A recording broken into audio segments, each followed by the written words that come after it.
Do you guys ever go through moments in time when you just feel so discouraged with your language learning journey? It's like you learn something new, you feel you got it, and then you do exercises related to that topic, or you review it, and for some reason you just don't get it. It's like, I got it, but I don't got it. And then you learn vocabulary or new letters, and it's like, I got it, but then you forget. It gets pretty frustrating, right? And it's like, Ugh, why am I even bothering? This is too much. It's overwhelming. Like, am I ever really going to get it? hey guys, welcome back to my channel, and if you're new here, my name is Ruby and welcome. Today I'm going to talk to you guys about how to deal with discouragement when learning a language, because let's face it, that is something that is inevitable with any journey you take on in your life. Yes, we will face discouragement, but it's part of the process. So if you're someone who's been discouraged and wants to know how to deal with it, stay tuned. If you end up liking this video, don't forget to give it a big thumbs up and to subscribe to my channel for more upcoming videos each week. Now without further ado, let's jump into the tips. Now the first tip to dealing with discouragement is acknowledging that it is there. It's inevitable, you guys. No journey is ever perfect. There are always going to be moments when we feel discouraged, and it's okay to feel discouraged, but just don't stay discouraged. There's a difference.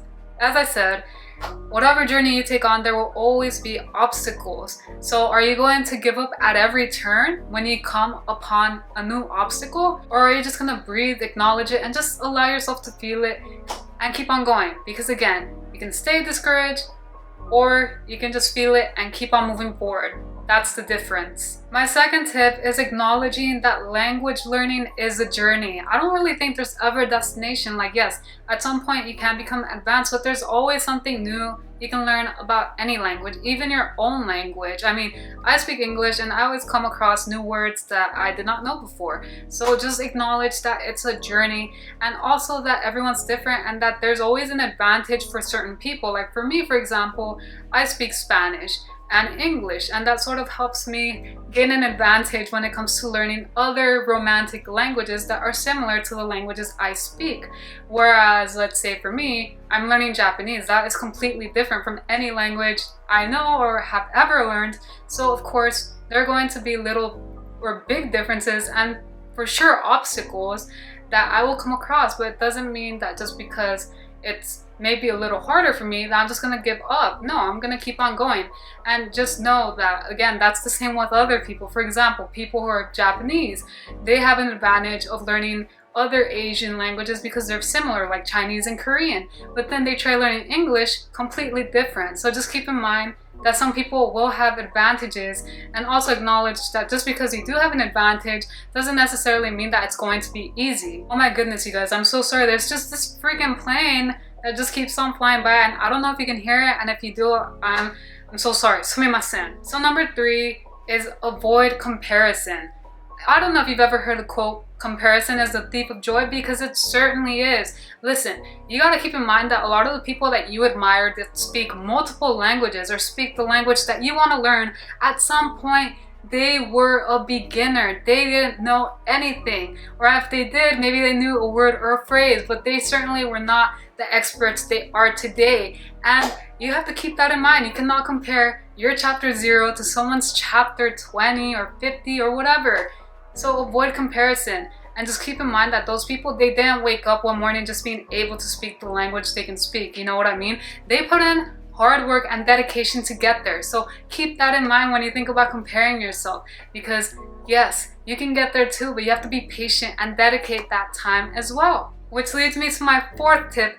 Great things take time and dedication. You have to be patient and know that eventually you will get to your destination. You will be able to be that person that speaks, writes, reads, or whatever your goal is in that particular language. But you have to be patient and remind yourself that yes, if I want to be there, I have to dedicate time into this thing. It takes time, work. You gotta do it, because if you don't, it's not gonna just magically happen. You're not just gonna wake up one day being able to speak Japanese or French or Italian or whatever. It's not gonna be like, すみません。私はルビです。25歳です。